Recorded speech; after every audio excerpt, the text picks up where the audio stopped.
আসসালামু আলাইকুম সুপ্রিয় শিক্ষার্থীবৃন্দ।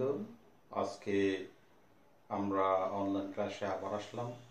দ্বাদশ শ্রেণীর ইসলামের ইতিহাস ও সংস্কৃতির দ্বিতীয় পত্রের তৃতীয় অধ্যায়ের শেষ একটা টপিক আমরা আজকে আলোচনা করব। তোমরা মনোযোগ সহকারে শুনবে। বিষয়টা হলো আমরা যে আজকে যেটা আলোচনা করব সেটা হলো মুঘল সাম্রাজ্যের ক্রমাবনতি ও পতনের কারণগুলো আলোচনা করো। আমরা এতদিন পর্যন্ত যে মুঘল বংশের ইতিহাস পড়ছিলাম, সেই মুঘলদেরও একদিন পতন হয়।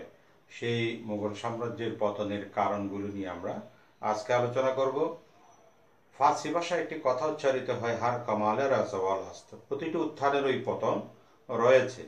সুস্থদেহী মানুষ যেমন পীড়াক্রান্ত হয়ে ধীরে ধীরে দুর্বল হয়ে মৃত্যুর কোলে ঢলে পড়ে, একইভাবে একটি সাম্রাজ্যের আয়ুষ্কাল যখন শেষ হয় তখন তার পতনও অনিবার্য হয়ে ওঠে।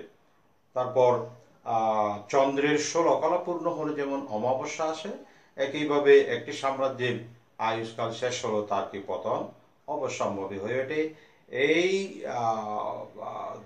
এরই ধারাবাহিকতায় 1526 খ্রিস্টাব্দে যে মোগল সাম্রাজ্যের সূচনা হয় 1857 সালে বা 58 সালে দিকে এসে এই মোগল বংশের পতন অনিবার্য হয়ে ওঠে। নানা কারণেই এই মোগল বংশের পতনটা সূচিত হয়।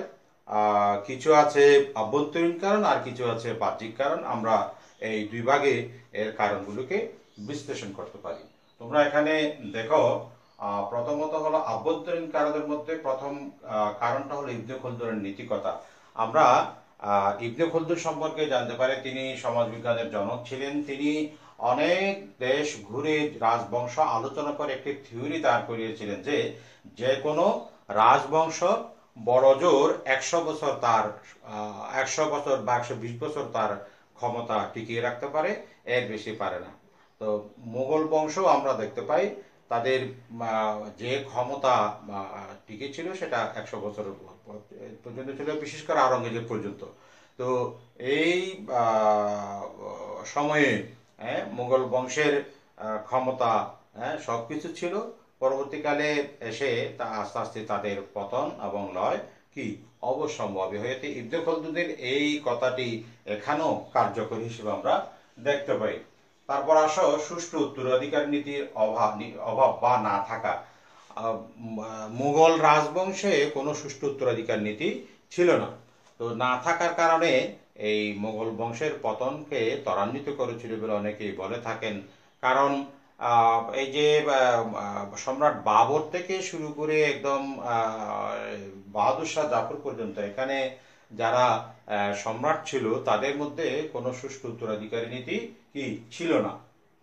এটা বিভিন্ন আমরা উমাইয়া বংশ দেখতে পাই, তারপর আব্বাসী খিলাফতে দেখতে পাই, মুঘল সাম্রাজ্য কি এটা দেখতে পাই, দিল্লি সালতানাতও দেখতে পাই। তো এই সুষ্ঠু উত্তরাধিকার নীতি না থাকার কারণেই মুঘল সাম্রাজ্যের পতনটা অনিবার্য হয়ে গিয়েছিল। তারপর দেখো এখানে স্বৈরতন্ত্রের কুফল। মুঘল সাম্রাজ্য যেটা আছে এটা একটা স্বৈরতন্ত্রের উপর প্রতিষ্ঠিত ছিল। তো এই যে অন্যান্য স্বৈরতন্ত্রের মতো মুঘল স্বৈরতন্ত্রের শিকড়ে ছিল অনেকটা আলগা। স্বৈরতন্ত্রের অস্তিত্ব স্বৈরাচারী শাসকের ব্যক্তিগত চরিত্র এবং তার সামরিক শক্তির উপর অনেকটা নির্ভরশীল হওয়াতে এই মুঘল রাজবংশের পতনটা অনেকটা এগিয়ে গিয়েছিল। বিশেষ করে আওরঙ্গজেবের পরবর্তী শাসকদের মধ্যে এসব গুণের শোচনীয় অভাব পরিলক্ষিত হয়, ফলে মুঘল সাম্রাজ্য দুর্বল হয়ে পড়ে। তারপর দেখো এখানে সাম্রাজ্যের বিশালতা। আওরঙ্গজেবের সময় সাম্রাজ্যের সীমানা ছিল উত্তরে আফগানিস্তান, পূর্বে আসাম, দক্ষিণে মহীশূর, পশ্চিমে কাশ্মীর। এই বিশালতার দরুন একই কেন্দ্র থেকে তা সুষ্ঠুভাবে শাসন করা অসম্ভব হয়ে পড়েছিল। বিশেষ করে অনুন্নত যোগাযোগ ব্যবস্থার ফলে সাম্রাজ্যের সকল স্থানের খবরাখবর জানা, এমনকি জরুরি অবস্থায় সেনাবাহিনী প্রেরণ করা সেটাও অসম্ভব ছিল। কোথাও বিদ্রোহ দেখা দিলে বা কোনো অঞ্চল স্বাধীনতা ঘোষণা করলে তা অনেক সময় সম্রাটের অগোচরে থেকে যেত বলে অস্বাভাবিকভাবে এই বিশাল সাম্রাজ্যে ফাটল দেখা দিয়েছিল এবং এই সাম্রাজ্যের বিশালতা মুঘল সাম্রাজ্যের পতনকে অনেকটা ত্বরান্বিতও করেছিল। তারপর আসো এই যে পরবর্তী সম্রাটগণের অযোগ্যতা। তো এটা এই যে বিশেষ করে আওরঙ্গজেবের পরে যারা এখানে মুঘল সম্রাট হয়েছিল তারা পূর্ববর্তী সম্রাটদের মতো তেমন কি যোগ্য ছিল না। তো বাবর হতে দ্বিতীয় বাহাদুর শাহ পর্যন্ত সর্বমোট 17 জন সম্রাটের মধ্যে আওরঙ্গজেব পর্যন্ত প্রথম 6 জন সম্রাট প্রভাবশালী ও যোগ্য ছিলেন। তাদের শাসনামলে মোগল সাম্রাজ্য উৎকর্ষের চরম শিখরে আরোহণ করেছিল। কিন্তু আওরঙ্গজেবের পরবর্তী সম্রাটগণের অনেকেই মন্ত্রীদের রাজ্য শাসনভার অর্পণ করে মদ ও নারীতে আসক্ত হয়ে হেরেমে কালাতিপাত করত। তাদের দুর্বলতা ও অযোগ্যতা মোগল সাম্রাজ্যের পতন অনিবার্য করে তুলেছিল। তারপর এই যে চারিত্রিক বৈশিষ্ট্যের অভাব, মোগল সাম্রাজ্যের যারা এখানে সম্রাট ছিল তাদের মধ্যে এই যে প্রথম 6 জন খুবই উন্নত চরিত্রের অধিকারী ছিলেন, কিন্তু পরবর্তী মোগল সম্রাটগণ প্রথম যুগের নৃপতিদের মতো চারিত্রিক দৃঢ়তা, হ্যাঁ, তারপর প্রশাসনিক প্রজ্ঞা, অসামান্য বুদ্ধিমত্তা ও দূরদর্শিতার অধিকারী ছিল না। হ্যাঁ, তো ঐতিহাসিকদের লেখনী থেকে জানা যায় যে আওরঙ্গজেবের উত্তরাধিকারীর মধ্যে যথেষ্ট রূপে চারিত্রিক অবনতি দেখা দেয়। কাফি খান বাহাদুর শাহকে শাহী বেখবর বা জনস্বার্থের প্রতি উদাসীন সম্রাট বলে অভিহিত করেন।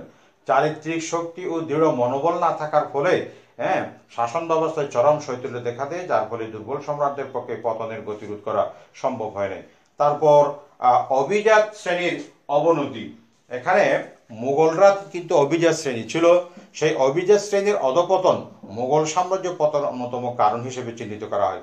প্রাথমিক যুগে অভিজাতগণ শাসন কার্যে সম্রাটগণকে প্রয়োজনে সাহায্য করতেন, কিন্তু পরবর্তীকালে তারা বিলাসপ্রিয়, কন্দরপরায়ণ, বিশ্বাসঘাতক ও একটি অকর্ম শ্রেণীতে পরিণত হয়। তারা ইরানি, তুরানি ও হিন্দুস্তানি এই 3 দলে বিভক্ত হয়ে পরস্পরের মধ্যে দ্বন্দ্বে লিপ্ত হওয়ার মাধ্যমে সাম্রাজ্যের পতনকে ত্বরান্বিত করেছিল। তারপর আসো কেন্দ্রীয় শাসনের শৈথিল্য ও প্রাদেশিক শাসনকর্তাদের স্বাধীনতা স্পৃহা। স্বাধীনতা মানুষের সহজাত প্রবৃত্তি। পতন যুগের সম্রাটগণের দুর্বলতা ও কেন্দ্রীয় শাসনের শৈথিল্যের কারণে দূরের প্রাদেশিক শাসনকর্তাগণ স্বাধীনতা ঘোষণা করেন। এদের মধ্যে দাক্ষিণাত্যে নিজামুল মুলক, বাংলা, বিহার ও উড়িষ্যার মুর্শিদ কুলি খাঁ এবং অযোধ্যায় সাদত খান উল্লেখযোগ্য। জাট, মারাঠা এবং শিখগণ ও স্বাধীন রাজ্য এখানে গড়ে তুলেছিল। এমনকি বিদেশি বণিকরা পর্যন্ত সাম্রাজ্য প্রতিষ্ঠার স্বপ্নে এখানে বিভোর হয়ে উঠেছিল। ফলে এই কেন্দ্রীয় শাসনের শৈথিল্য শেষ পর্যন্ত মোগল সাম্রাজ্যের পতনকেও অনিবার্য করে তুলেছিল। তারপর দেখো রাজকোষের শূন্যতা, আমরা এটাকে অর্থনৈতিক কারণ বলেও কি বলতে পারি। তো সম্রাট শাহজাহানের অমিত ব্যয় এবং আওরঙ্গজেবের দাক্ষিণাত্য অভিযান ইত্যাদির ফলে রাজকোষ প্রায় শূন্য হয়ে পড়েছিল। এমত অবস্থায় বিশাল সেনাবাহিনী পোষণ, বিদ্রোহ দমন, সামরিক অভিযান প্রেরণ ইত্যাদি অসম্ভব হয়ে পড়লে সাম্রাজ্যের পতনে তা অন্যতম কারণ হয়ে দাঁড়িয়েছিল। তারপর আমরা এই যে সামরিক শক্তির অবনতি, এখানে এই যে উলসলেহ্যাক বলছেন যে মোগল সাম্রাজ্যের বিলুপ্তির অন্যতম প্রধান কারণ ছিল সেনাবাহিনীর অধপতন। পতন যুগের দুর্বল সম্রাটগণের অনাচার ও দুর্নীতি সেনা বিভাগে ঢুকে পড়ে।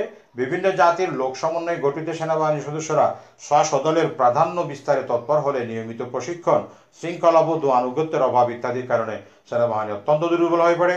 ঐতিহাসিক আরবিন বলেন যে সংক্ষেপে ব্যক্তিগত বীরত্ব ব্যতীত বিশৃঙ্খলা, সংহতির অভাব, বিলাসপরায়ণতা, অকর্মণ্যতা ও কর্তব্য বিমুখতা, হ্যাঁ, সেনাবাহিনীর রসদ সরবরাহকারী বিভাগের অবহেলা এবং অবৈজ্ঞানিক ভারী সমরাস্ত্র প্রভৃতি দোষ ত্রুটি মোগল সামরিক শক্তির অবনতি ঘটিয়েছিল এবং এই কারণে মোগল সাম্রাজ্যের পতন কি হয়েছিল।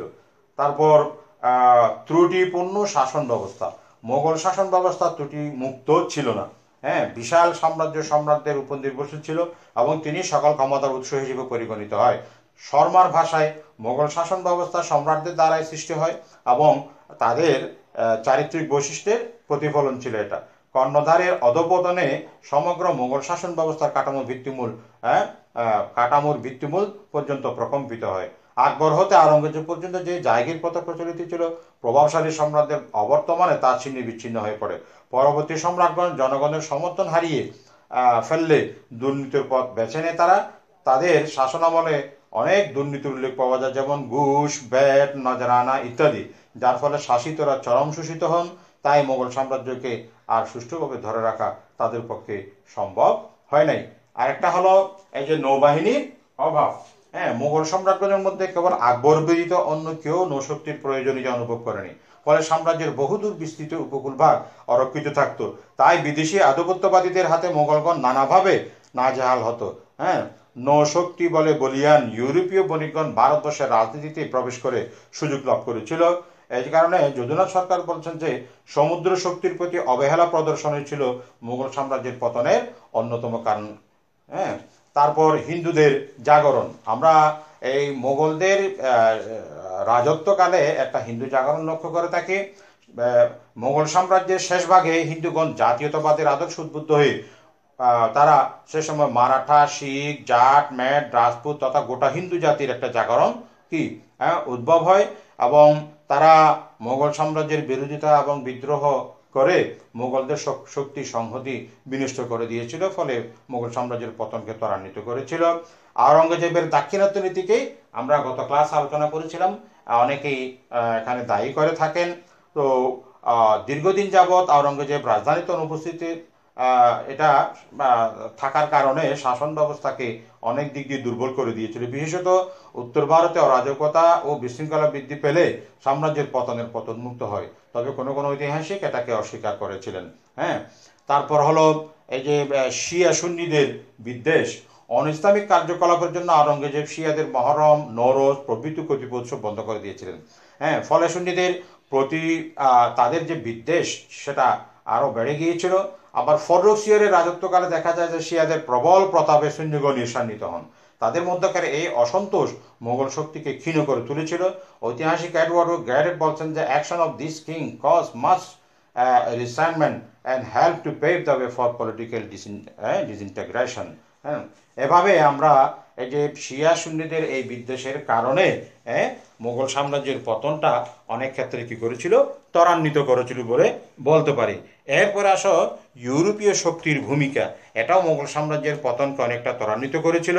বণিক হিসেবে ভারতে প্রবেশ করলেও ক্রমে ইউরোপীয় গোষ্ঠীগুলোর রাজনৈতিক উদ্দেশ্য প্রকাশ পেতে থাকে। তারা দেখতে পায় যে সাম্রাজ্যটি ইতিমধ্যে রাজনৈতিকভাবে বিভক্ত হয়ে আছে। ইউরোপীয়দের নিকট স্পষ্ট হয়ে গিয়েছিল প্রকৃত অর্থে সাম্রাজ্য কোনো কেন্দ্রীয় সরকার নাই, পুরো ভারত ক্ষুদ্র ক্ষুদ্র রাজ্যে বিভক্ত হয়ে পড়েছে, প্রতিটি রাজাই একে অন্যের সঙ্গে যুদ্ধে লিপ্ত। এই অবস্থায় ইউরোপীয় বণিকদের রাজনৈতিক ক্ষেত্রে উচ্চাভিলাষী করে তোলে। তারা বিভিন্ন রাজ্যের আভ্যন্তরীণ বিষয়ে আগ্রহ দেখাতে থাকে। কখনো কখনো তারা বিবদমান রাজ্যসমূহের কোনো একটির পক্ষ অবলম্বন করে, অথবা কোনো রাজ্যের প্রাসাদ ষড়যন্ত্রের সুযোগে ষড়যন্ত্রকারী অথবা রাজার পক্ষ নিয়ে সংকটের ইন্ধন যোগায়। এর বিনিময়ে তাদের রাজনৈতিক স্বার্থ সিদ্ধ হয়। এভাবে রাজ্যের নানা বিষয়ে ইউরোপীয় বণিক সম্প্রদায়ের সংশ্লিষ্টতা ক্রমে বাড়তে থাকে। প্রতিযোগিতায় এগিয়ে যায় ইংরেজ ইস্ট ইন্ডিয়া কোম্পানি। পলাশী ও বক্সারের যুদ্ধে বিজয়ে তাদের রাজনৈতিক উচ্চাসা অনেক বেড়ে গিয়েছিল। এভাবে ইংরেজ ও অন্যান্য ইউরোপীয় গোষ্ঠীর ভারতের রাজনৈতিক, সামাজিক ও অর্থনৈতিক ক্ষেত্রে অতিমাত্রায় সংশ্লিষ্ট হওয়া ক্ষয়িষ্ণু মোগল সাম্রাজ্যের অনেক অনৈক্য এবং অস্থিতিশীলতাকে অনেক বৃদ্ধি করেছিল, যার কারণে তাদের পতনটা অনিবার্য হয়ে গিয়েছিল। এরপরে সর্বশেষে আমরা যেটা বলতে পারি সেটা হলো এই যে বাহ্যিক কারণ মোগল সাম্রাজ্যের পতনকে এটাকে বাস্তবে রূপ দিয়েছিল এই বাহ্যিক কারণটি। তো সেই বাহ্যিক কারণটা কি? এই এই যে বিভিন্ন যে কারণগুলো আমরা এখানে আলোচনা করলাম, এই কারণগুলো যখন মোগল সাম্রাজ্যকে এই যে দুর্বল করে তুলেছিল, আভ্যন্তরীণ শক্তি, প্রতিরোধ ক্ষমতা এবং অস্তিত্ব টিকিয়ে রাখার যোগ্যতা তারা হারিয়ে ফেলেছিল এবং তারা মৃত্যুর দিন গুনছিল, ঠিক তখনই পারস্য সম্রাট নাদির শাহের আক্রমণ, লুণ্ঠন ও হত্যাকাণ্ড মোগল সাম্রাজ্যের উপর চরম আঘাত হানে। অতঃপর আফগান রাজ আহমদ শাহ আবদালি পরপর 9 বার রাজধানী আক্রমণ করে সাম্রাজ্যের প্রাণ প্রায় ওষ্ঠাগত করে তুলেছিল। অবশেষে 1857 সালে ইংরেজ কর্তৃক ক্ষমতা দখলের ফলে 350 বছরের মোগল সাম্রাজ্যের আয়ুষ্কাল চিরতরে ফুরিয়ে গিয়েছিল। এভাবে আমরা মোগল সাম্রাজ্যের পতনের কারণগুলিকে কি চিহ্নিত করতে পারি। এই সমস্ত আলোচনার মধ্যে দিয়ে আমরা বলতে পারি যে যে কোনো সাম্রাজ্যের পতনের তকদির তার ললাটে লিখে থাকে। হ্যাঁ, আওরঙ্গজেবের পর হতে যে সমস্ত সম্রাটগণ মুঘল সাম্রাজ্যের সিংহাসন আরোহণ করেন, তাদের মধ্যে অনেকের রাজোচিত গুণাবলীর অভাব ছিল, যার ফলে মুঘল সাম্রাজ্যের কানায় কানায় নানাবিধ অনাচার ব্যভিচার প্রবেশ করে এবং তারা মন্ত্রীদের ক্রীড়নকে পরিণত হয়। এছাড়াও তারা অত্যধিক বিলাস বেসনে নিমগ্ন থাকত, যার ফলে বৈদেশিক আক্রমণ প্রতিহত এবং আভ্যন্তরীণ গোলযোগ ধূলিসাৎ করা সম্ভবপর হয় নাই। হ্যাঁ, সুদীর্ঘ 300 শতাব্দীর অধিক মোগল শাসন 1857 খ্রিস্টাব্দের দ্বিতীয় বাহাদুর শাহের সিংহাসনচ্যুতির সাথে সাথে বিলুপ্তির মোহনায় তারা কি হারিয়ে গিয়েছিল। এভাবে আমরা দেখতে পাই মোগল সাম্রাজ্যের পতন অনিবার্য হয়ে গিয়েছিল। ফলে দীর্ঘদিন যে মোগলরা এখানে শাসন করেছে সেই শাসনেরও কি এখানে যবনিকাপাত ঘটেছিল। এই যে 1526 খ্রিস্টাব্দ থেকে 1857 খ্রিস্টাব্দ পর্যন্ত যে মোগলরা এখানে শাসন করেছিল সেই শাসনের অবসান ঘটে। এবং আমরা দেখি ওই যে বাহাদুর শাহ জাফরকে যখন ইংরেজরা নির্বাসনে পাঠিয়েছিল ইয়াতে রেঙ্গুনে, আজকে যে মায়ানমার আছে সেখানে তারা তাকে নির্বাসিত করেছিল। তো রাজীব গান্ধী নাকি যখন এখানে গিয়েছিল, মায়ানমারে গিয়েছিল, তখন এই বাহাদুর শাহ জাফরের কবরে একটা এপিটাফ লিখে দিয়ে এসেছিলেন যে যাওয়ার মুহূর্তে তিনি বলেছিলেন যে এতনে বদনসিব জাফর দফন কে লিয়ে দু গজ জমিন না মিলি। হ্যাঁ, রাজীব গান্ধী তার এই কবরে সমাধিতে গিয়ে একটা এপিটাফ লিখে দিয়েছিলেন যে ভারতের মাটিতে আপনার সমাধি না হলেও আপনি যে স্বাধীনতার বীজ এখানে প্রথিত করেছিলেন তার ফল আমরা ভোগ করছি, আপনি আমাদের মাঝে চিরকাল রয়ে যাবেন। তো সেটাই হোক, তাহলে সর্বশেষ শাসক হলো কে? দ্বিতীয় বাহাদুর শাহ জাফর। প্রথম শাসক যে জহিরুদ্দিন মোহাম্মদ বাবর। হ্যাঁ, বাবর থেকে আওরঙ্গজেব পর্যন্ত এখানে যে 6জন শাসক ছিল তারা যোগ্য ছিল, কিন্তু পরবর্তীকালে উত্তরাধিকারী সম্রাট যারা ছিল তারা তেমন যোগ্য না থাকার কারণে এই সাম্রাজ্যের পতন হয়। তো তোমরা প্রশ্নটা শিখবা। আমরা মোগল বংশ শেষ করেছি আজকে। পরবর্তীতে আমরা সর্বশেষ যে অধ্যায়টি আছে এই 70-এর নির্বাচন, মুক্তিযুদ্ধ, এগুলো নিয়ে পরবর্তী আলোচনা করব। তোমরা তৈরি থেকো। আগামী ক্লাসের আমন্ত্রণ জানিয়ে আজকের ক্লাস আমি এখানে শেষ করছি। সবাইকে ধন্যবাদ।